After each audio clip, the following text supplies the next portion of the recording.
The easiest way to misunderstand Warhammer 40K is to think the warp is just hell with spaceships, because that is close enough to hell for 5 seconds and wrong enough to confuse almost everything after that. The warp is not simply a place where demons live, it is a second reality pressing against the first one, made from emotion, souls, psychic energy, memory, terror, rage, hope, hunger, and all the things minds leave behind when the galaxy hurts them. Real space is the universe of planets, bodies, guns, engines, stars, gravity, and time, while the warp is the ocean underneath it, where thoughts have weight and feelings can grow teeth. The most important thing to understand is that humanity does not use the warp because it is safe. Humanity uses the warp because without it, the Imperium barely exists. No warp travel means no empire across the stars. No astropathic messages means no reliable way to speak across interstellar distance. And no Psykers means losing one of humanity's most powerful and terrifying tools. So the Imperium is trapped in a very Warhammer kind of bargain. The only road between its worlds is a nightmare dimension. The only lighthouse bright enough to guide that road is powered by suffering. And the biggest things waiting in the dark are gods. Today, we are going to explain what the warp is, why humanity needs it, why it is so dangerous, what Psykers actually are, and how all of that connects to chaos. The simple version is this. The warp is a parallel dimension of psychic energy that sits beside real space, but does not follow real space's rules. Distance does not work normally there. Time does not behave politely there. And emotion is not just something people feel. Emotion is more like weather, gravity, and food all at once. Every living mind casts a kind of shadow into the warp, and every soul matters there as something that can be seen, heard, tasted, hunted, or changed. When billions of beings fear, worship, murder, dream, despair, or desire, those feelings do not simply vanish. They echo into the warp, become patterns, become storms, and sometimes become entities. At the very top of that terrible food chain are the chaos gods, which is why the warp is not just a spooky background detail, but the emotional consequence of the galaxy made real. If real space is what people do, the warp is what all those actions feel like when the universe remembers them. That is also why the warp can be described as a sea, a wound, a storm, a dream, a battlefield, a palace, a maze, a scream, or a temptation, because the place itself is not stable enough to be only one thing. A ship can enter the warp and cross distances that should be impossible. A mind can brush against it and set an enemy on fire. And a daemon can push through it and become real enough to kill you. All of those facts point to the same idea. The warp is the place where the boundary between thought and reality gets thin. So if the warp is that bad, why does anyone use it? Because Warhammer 40K is a galaxy-sized setting, and ordinary space is too large for a million-world empire to survive on normal travel and normal messages. Even at light speed, crossing between stars can take years, decades, centuries, or longer, which means armies arrive too late, trade becomes impossible, and distress calls become historical documents. The Imperium needs faster-than-light travel, and the warp is the way it gets it. Imperial ships use warp drives to tear open a path from real space into the Immaterium, travel through that unreal ocean, and later emerge back into real space, hopefully near the place they meant to go. That word, hopefully, is doing a lot of work, because this is not clean hyperspace from a tidy adventure story. It is closer to taking a submarine through an ocean made of nightmares, while the ocean hates you and time has stopped reading the instructions. Still, it works often enough to keep the Imperium alive, and that is the key to understanding why anyone accepts the risk. If a ship makes the journey, a world can be reinforced. If a fleet arrives in time, a crusade can continue. If a message gets through, a sector can react before everything burns. This is why the Imperium wraps warp travel in prayers, incense, sealed doors, machine rites, warning bells, ancient procedures, and crew who know there are things outside the hull that should not be invited in. Some of that is superstition. Some of it is procedure remembered as religion. And some of it is just common sense in a universe where a bad thought can become a claw. A warp voyage depends on three major ideas: the warp drive, the navigator, and the Gellar field. The warp drive gets the ship into the warp, the navigator helps guide it, and the Gellar field keeps the ship from becoming a floating banquet. Navigators are mutant humans with a special third eye and a rare ability to perceive the warp in a way ordinary humans cannot. They read the currents of the Immaterium and steer by the Astronomican, the great psychic beacon projected from Terra. Think of the Astronomican as the Imperium's lighthouse. It does not make the sea safe, but it gives lost ships something to aim for. That is one reason Terra matters beyond politics, because it is not only the throne world, but also the place where the beacon burns. Guidance is only half the problem though, because a ship also needs a barrier. That barrier is the Gellar field, which maintains a bubble of real space around the vessel while it travels through the warp. Inside that bubble, the ship is still a ship. People remain people. Walls mostly remain walls, and the laws of physics keep doing their job. Outside that bubble is the warp itself. If the Gellar field fails, the ship is no longer just traveling through danger. The danger is inside with the crew. Daemons can manifest. Corridors can become impossible. Voices can speak from empty rooms. And crew members can see dead friends, secret desires, or things that use their own memories like bait. Flesh, metal, dream, and fear can start arguing about which one is allowed to be real. That is why warp travel is one of the great horror ideas in 40K. Every journey between the stars is also a test of whether a ship can remain itself. One of the strangest things about the warp is that time does not behave normally there. A ship might spend weeks in the warp and emerge months later in real space, or arrive before anyone expected it, or come back years late with a crew that experienced the journey in a completely different way. In extreme stories, vessels can vanish for generations, return from the wrong era, or reappear so changed that survival feels like the least frightening explanation. The reason is not that the warp has a complicated calendar, but that the warp is not built from the same rules as real space. Real space has distance, causality, and time as stable structures, while the warp has currents, symbols, pressure, and emotional reality. That makes it useful for crossing impossible distances, but terrible for making guarantees. It is a shortcut through a place that does not respect the map. This matters because the Imperium is already too large, too slow, and too buried in its own bureaucracy to react cleanly to disaster. If a fleet arrives late, a world can fall. If orders arrive distorted, commanders may act on information that is already dead. And if a ship disappears, nobody knows whether it was destroyed, delayed, damned, or simply swallowed by a route that changed while it was inside. The warp makes the Imperium possible, but it also makes the Imperium unreliable. The same system that connects humanity also helps keep humanity confused, paranoid, and constantly late to its own catastrophes. The warp is dangerous, even when nothing is intentionally hunting you, because its tides can wreck navigation, its storms can isolate whole regions of space, and its pressure can twist dreams, memories, and perception. But the real terror is that the warp is inhabited. Daemons are not aliens in the normal sense, with biology, home planets, and ordinary evolution. They are entities of the warp, shaped by the powers and patterns inside it, which means that to real space they are impossible beings, but to the warp they are native. That is why demons often feel symbolic as much as physical. A demon is not merely a monster with claws. It can be rage with a mouth, hunger with armor, despair with a smile, excess with a blade, or change with 1,000 eyes.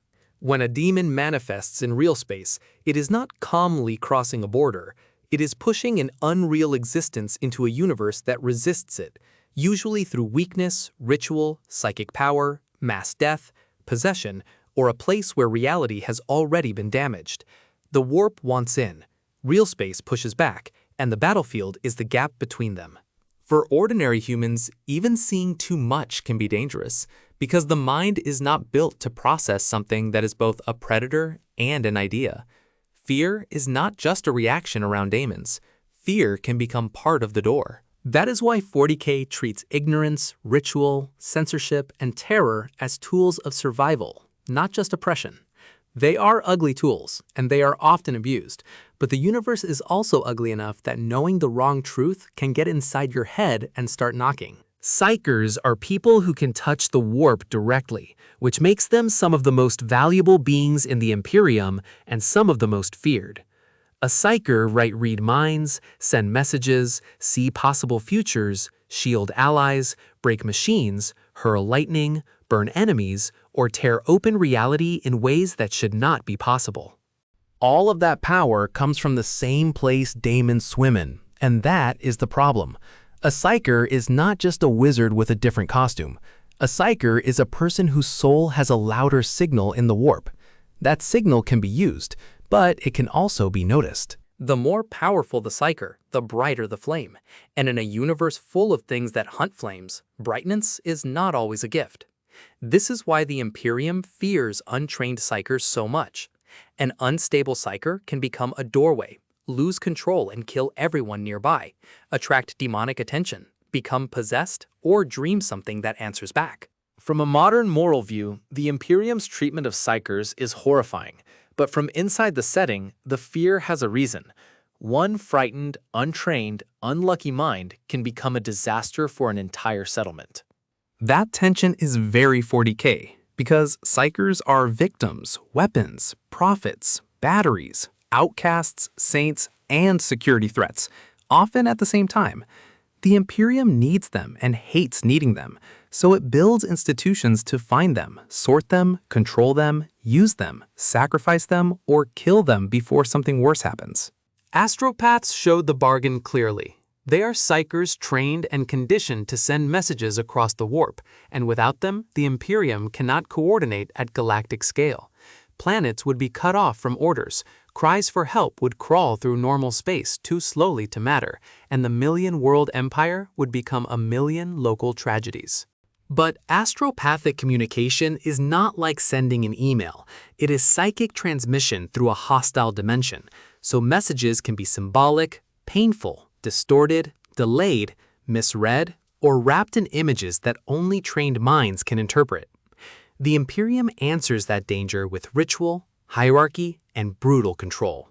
Some Psykers are sanctioned, trained, and allowed to serve, while others are too unstable, too dangerous, or too useful in ways nobody wants to say out loud. This is where the setting becomes especially grim, because the Imperium's cruelty is not presented as purely random. It is often built around real threats, but that does not make it clean. It means survival has become a machine that eats people and calls the grinding sound duty. The warp turns souls into infrastructure, fear into policy, and human minds into both the Empire's telephone wires and its open wounds. Chaos is not a separate topic that happens to use the warp. Chaos is what happens when the warp's emotional reality becomes organized around vast, hungry powers. The Chaos Gods are the biggest and most powerful things in the warp. Not gods in a comforting sense, but immense psychic storms with personalities, appetites, domains, servants, and endless ways to tempt mortal beings. Khorne is fed by rage, bloodshed, martial pride, murder, and the brutal honesty of violence. Tzeentch is fed by ambition, change, schemes, hope, transformation, and the desire to outthink fate. Nurgle is fed by despair, decay, endurance, acceptance, sickness, and the strange comfort of giving up. Slaanesh is fed by excess, obsession, sensation, perfection, hunger, and the refusal to ever say enough. That is the simple version, but it is important not to make it too neat, because the gods are not just emotion labels.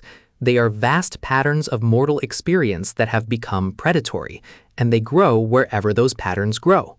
A battlefield can feed Khorne even if nobody is praying. A conspiracy can feed Tzeentch even if the schemer thinks they are being rational. And a plague world can feed Murgle through surrender as much as sickness.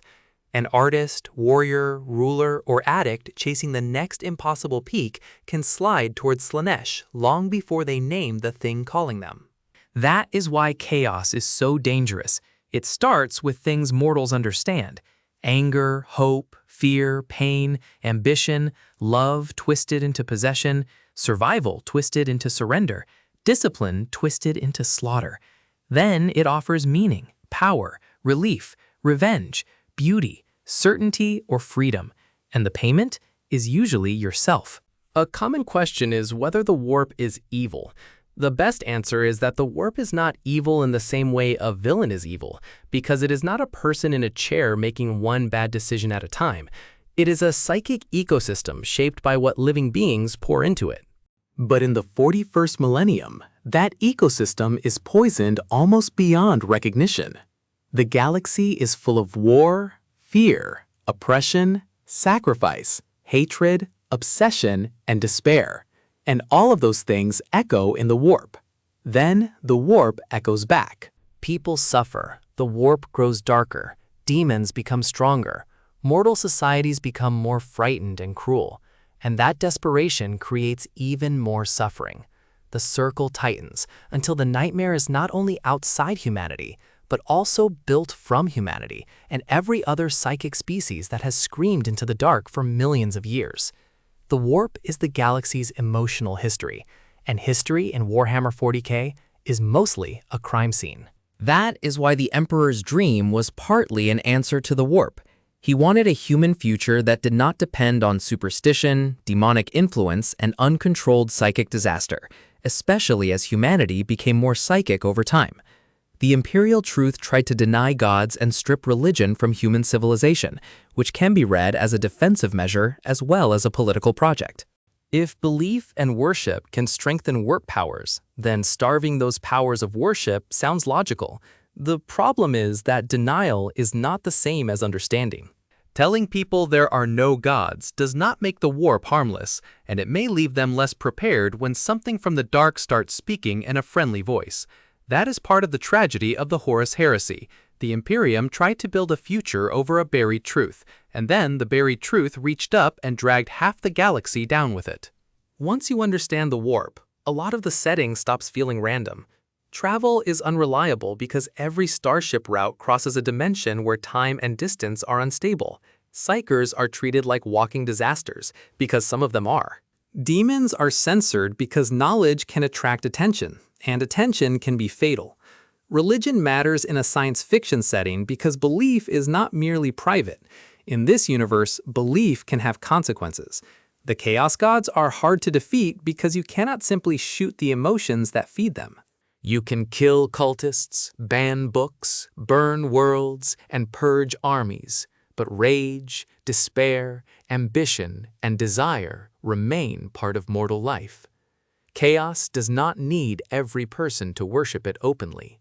It only needs the galaxy to keep being what it already is. That is why the warp is more frightening than a monster. A monster can be locked in a room, but the warp is the room under every room. It is the route between worlds, the voice in the Psyker's dream, the sea around the ship, the place demons are born, and the mirror where the galaxy's worst feelings look back with names. So what is the warp? It is a parallel dimension of psychic energy, emotion, souls, and unreality. Why does humanity use it? Because faster-than-light travel and galactic communication depend on it. Why is it dangerous? Because daemons live there, time breaks there, ships can vanish there, and minds can become doors. What are Psykers? They are people who can touch the warp, which makes them powerful, necessary, and terrifying. How does this connect to chaos? The Chaos Gods are the greatest predators and powers inside that psychic ocean, grown vast on the emotions and actions of mortal life. The warp is not a side room in Warhammer 40K. It is the basement under the whole setting. Humanity is not choosing between safety and danger, but between isolation and damnation, between slow death in the dark and a road through the dark that sometimes eats the traveler. The Imperium survives because it uses the warp, and the Imperium is doomed because it uses the warp. Both statements are true. That is Warhammer. Thank you for joining Lore Heretic in the archives tonight. If this little expedition into grimdark lore earned its candlelight, subscribe, pull up a care, and I will see you in the next one.